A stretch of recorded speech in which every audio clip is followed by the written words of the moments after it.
ఇష్టలో నేను 20 ఏళ్ళ నుంచి వాడతాం మామిడికాయ పచ్చడికి. మనం సంవత్సరం కూడా దాచుకునేది అయితే మనం వేసే నూనె, మనం 3 నెలలకి 2 నెలలకి వాడేసే అన్నీ కూడా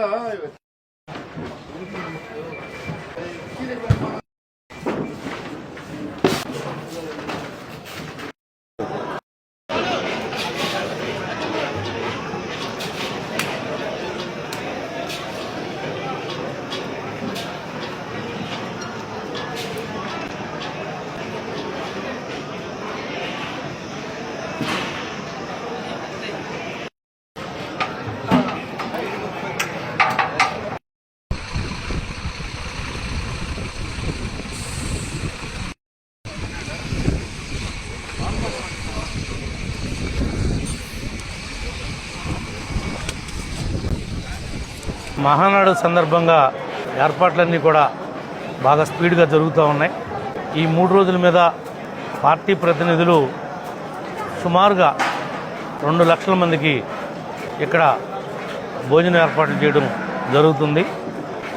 మొదటి రోజు పాపేశ్వరం కాజా, అలాగే గోంగూర చికెను, వెజిటబుల్ బిర్యానీ పెట్టడం జరుగుద్ది. రెండో రోజు అల్లూరియ మైసూర్ పాకు, అదేవిధంగా బిర్యానీ కామనం, దోసకాయ mutton, Andhra style chicken curry.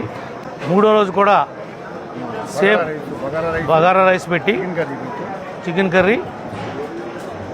ఏర్పాట్లన్నీ కూడా మొట్టమొదటిసారి మహానాడులో నాన్ వెజిటేరియన్ పెడుతున్నారు. వెజిటేరియన్ కూడా 2-3 రకాల వెజిటేరియన్ కర్రీలతో కూడా ఏర్పాటు చేయడం జరుగుతుంది. ఆవకాయ పచ్చడి కూడా మరి 13,000 కాయలు తెచ్చాం. దెందులూరు నుంచి ముక్కలు కొడుతున్నారు, అవన్నీ కూడా పచ్చడి పడుతున్నారు. మీరంతా మరి మామిడికాయ పచ్చడి అనేది కామన్ వెరైటీ 3 రోజులు. అన్ని ఏర్పాట్లు బీసీ జనార్దన్ రెడ్డి గారి యొక్క నాయకత్వంలో ఇక్కడ ఏర్పాట్లన్నీ కూడా చురుకుగా జరుగుతున్నాయి. ఏ రకమైనటువంటి లోటు రాదు, వచ్చే అవకాశం లేదని చెప్పి తెలియజేస్తాం జరిగింది. అలాగే ఈరోజు మరొక ప్రత్యేకత కూడా మన దెందులూరు శాసనసభ్యులు ప్రభాకర్ గారి ఆధ్వర్యంలో గోదావరి ఆవకాయ ప్రత్యేకత. ఆయన ఆధ్వర్యంలో ఇక్కడికి వచ్చి ఇక్కడే అన్ని మ్యాంగోస్ అన్నీ కూడా ఏలూరు నుంచి తీసుకొచ్చి ప్రత్యేకంగా ఇక్కడ ఎంతమంది వచ్చినా సరే అంతమందికి కూడా ఆవకాయ పచ్చడి రుచులు కూడా చూపించే విధంగా వారు కూడా ఈరోజు ప్రత్యేకంగా ఒక కార్యక్రమాన్ని కూడా తీసుకోవటం